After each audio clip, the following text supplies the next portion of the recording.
Hello there, welcome to Foreign Investors on India Industry Report. This week we present a number of high technology companies that attended the Aero India 2017 exhibition in Bangalore from February 14 to 18. We have three executives from the main manufacturing sector of the aero industry presenting their company's plans in the following videos. But let us give you a short update on how the plastic processing industry in India is doing. India's plastics processing industries is one of the most attractive foreign investment attracting sector in the country.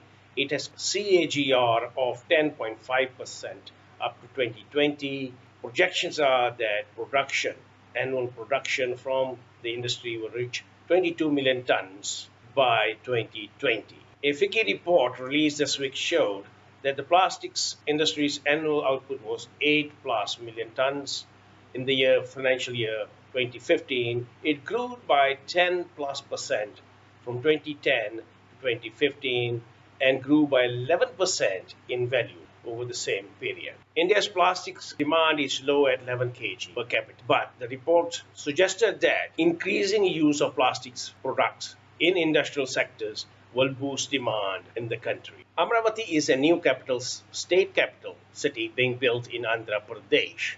We met with Kishore, the CEO of Economic Development Board of Andhra Pradesh, who gave an update on a number of projects that will be completed as the state is being built from a fresh green field.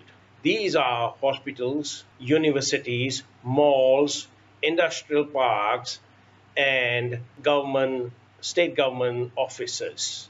He sees a large number of these projects taking shape and being completed in the early stage of building Amaravati by the year 2019. Architecture's designs are being worked out, tenders are being prepared, and projects will be leased or given out within the next 6 to 8 months or so. Kishore says that Amaravati will have an advantage over new smart cities as it has is in the process of building 185 kilometers of ring road which will link 8 municipalities to the state capital with a travel distance of 1 hour or so. There will be 10 million people in the 8 municipalities along the ring road who would be able to reach Amaravati within 1 hour, giving access to human resources for the new capital city, which will also have a large number of industries. UTC Aerospace is ready to manufacture its high-tech lasers. These lasers are installed on war tanks or aircraft and vessels to detect any threat of an attack from the enemies. We are ready to manufacture in India the laser called ANVVR3, said Dr. Richard Willman of the UTC. These will be produced in partnership once UTC gets a basic contract to supply the lasers to the Indian Armed Forces. UTC is ready to make up to 60 to 70% of these lasers in India, with only a critical sensor being built in US and brought into India for assembling in the final laser product. Adia Aerospace has signed an MOU with Cranfield Universities of London. Adia is a new startup in India in the defense sector. Adia will send its engineers for trainings at the Cranfield University. Both parties will also be doing collaborative research in various segments of the defense sector. In the following clips, we have executives from AirBorn's, Ultra Electronics, Tritex, and Naismiths sharing with us their views about Indian market and their plans, how they would like to venture further into India. Hello, my name is Bib Patel. I'm from a company called Tritech Group. We're a UK-based investment casting and finish machining company. We are based in Wrexham in North Wales. Our primary customers are Airbus, Rolls-Royce, UTC, Moog. We supply complicated investment castings for aerospace in aluminium, steel and stainless steel, and also final machining. We have a facility in Dharwad, Karnataka, which has been built primarily for indigenous Indian requirements and also offset requirements. We currently have a facility there whereby we are investment casting aerospace components for various customers, and one of the reasons why we are at Aero India 2007 is to promote this facility. And what's your plan for India? Do you see Make in India in any way relevant to you? Yes, Make in India is very relevant to us. We have a number of customers that we are working with who have partnerships in India for offset programs and for components. So we are supporting these customers with their growth that they have and also their obligation for Make in India. How are you supporting them, and who are these customers? These customers, for example, include people like AirBorn's, UTC and Moog. And how we support them is we assist them in transferring work from potential UK into India, developing the product, and then setting up a supply chain direct in India to their suppliers. And what's the scope or future potential of your business in India? At the moment, the facility is what we would call it a pre-production phase. So the facility was originally built and set up in 2013.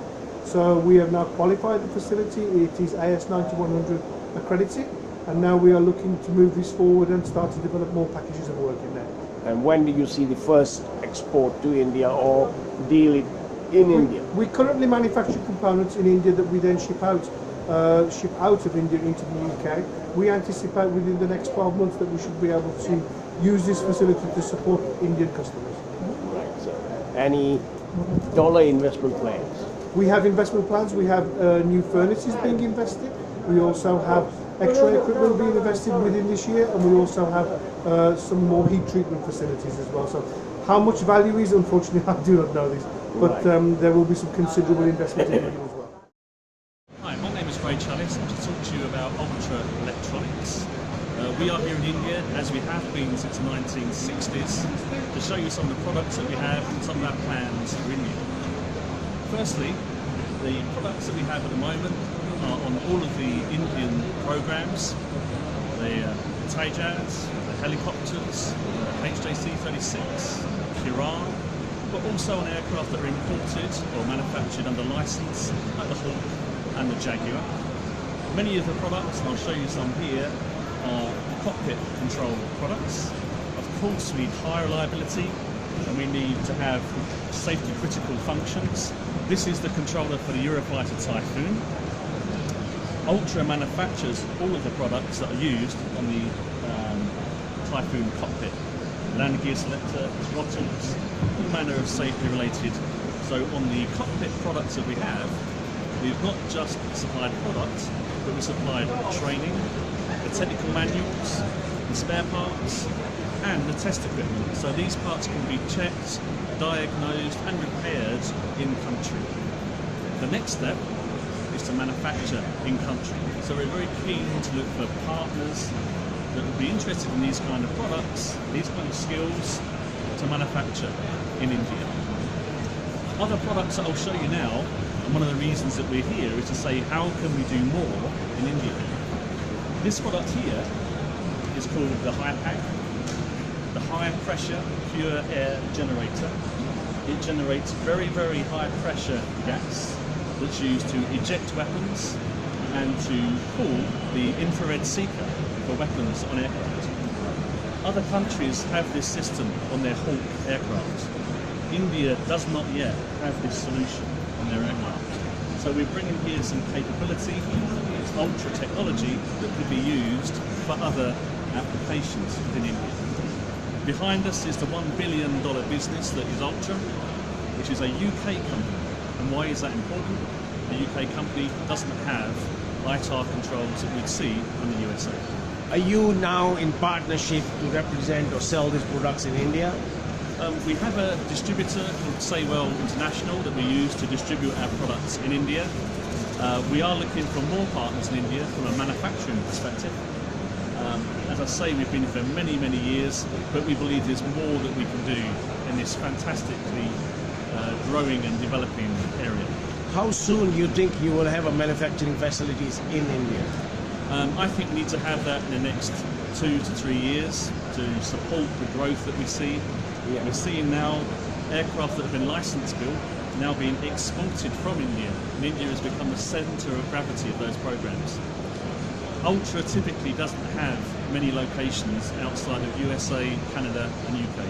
So we need partners, we need joint venture partners, we need to have people who can come to us with skills and have the same abilities and morals as the Ultra business. Airborne is a manufacturing company of high reliability interconnects. We've been manufacturing since 1958, so we've been in the market for 59 years.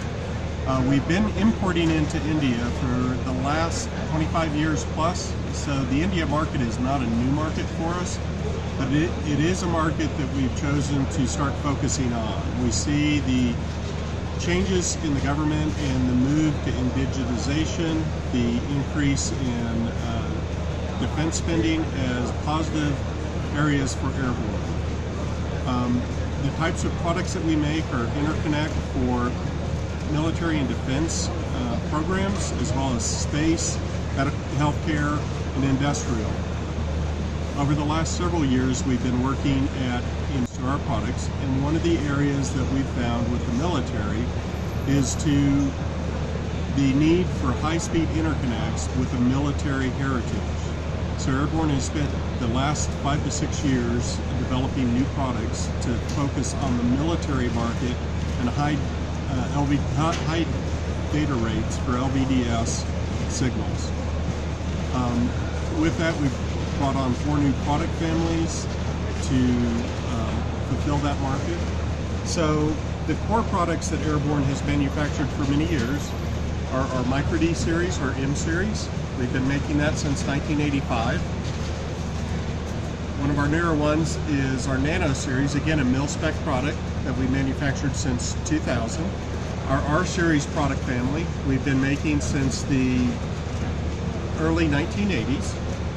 And our oldest product line is our W series, which we've been manufacturing since 1970s. Right. So those are core products that we've been manufacturing for many, many years.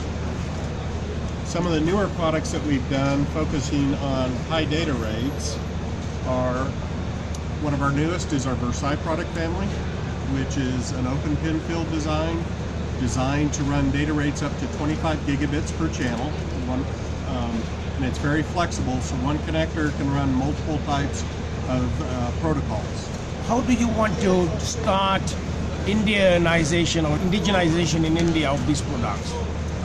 Where we are currently on our roadmap is we have laid out the direction that we need to go to India to service the India market. So we've put into our roadmap either a joint venture or wholly owned manufacturing in India.